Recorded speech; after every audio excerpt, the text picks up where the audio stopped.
très heureux de vous retrouver ici à Saint-Étienne, au Centre des Congrès, pour ce 11e défi autonomie. Vous savez, il y a des colloques, il y a des tables rondes, il y a des exposants et il y a la mutualité française. Voilà, c'est aussi un très très gros dossier. Et c'est Cyriac qui vient représenter cette mutualité française. Vous êtes de Loire et Haute-Loire. Vous êtes doctorant en ce moment, c'est ça? Et vous... Exactement. Bonjour. Bonjour. Vous allez mettre le micro sur le menton. Qu'est-ce que la boxe des fragilités? C'est quoi ce projet? Alors, la boxe des fragilités, c'est un projet recherche soutenu par la mutualité française Loire-Haute-Loire et OVMCD en partenariat avec l'école des mines de Saint-Étienne. Alors, nous remarquons aujourd'hui que les personnes âgées ont un désir de rester à domicile, lorsqu'ils vieillissent. Et l'objectif de la boxe, en fait, c'est d'assouvir ce désir d'indépendance des personnes âgées pour le maintien à domicile. Alors, c'est un outil intelligent de suivi et de repérage de fragilité de personnes âgées à domicile et de proposition de services de prévention pour la perte d'autonomie. Alors, prenez votre nom pour nous dire comment ça fonctionne. Alors, comment ça fonctionne? D'accord.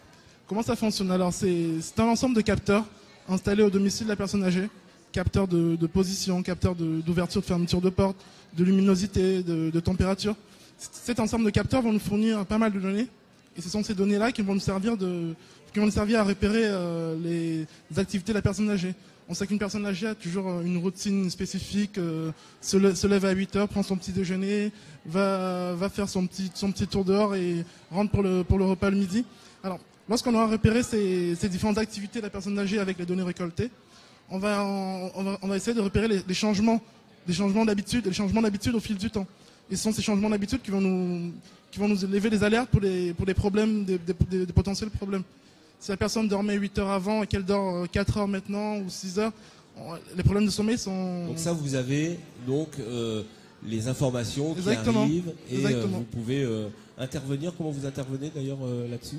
Alors, une fois les informations arrivées, on les interprète, on détecte les habitudes. Si on a un événement inhabituel, un événement anormal, alors on s'interroge, on dit il y a peut-être un problème là, et c'est l'algorithme intelligent qui apprend lui-même, en fait, qui va nous dire quel est le problème exactement. S'il est déprimé, s'il sort. Ah, vous arrivez aussi à avoir Oui, des émotions? Exactement. Enfin, c'est pas que des aspects techniques, voilà. Et on peut essayer de pousser jusqu'aux émotions de la personne avec différents indicateurs de fragilité. C'est pas s'il dort plus, et s'il mange plus, et s'il sort plus, là, c'est des gros indicateurs de dépression.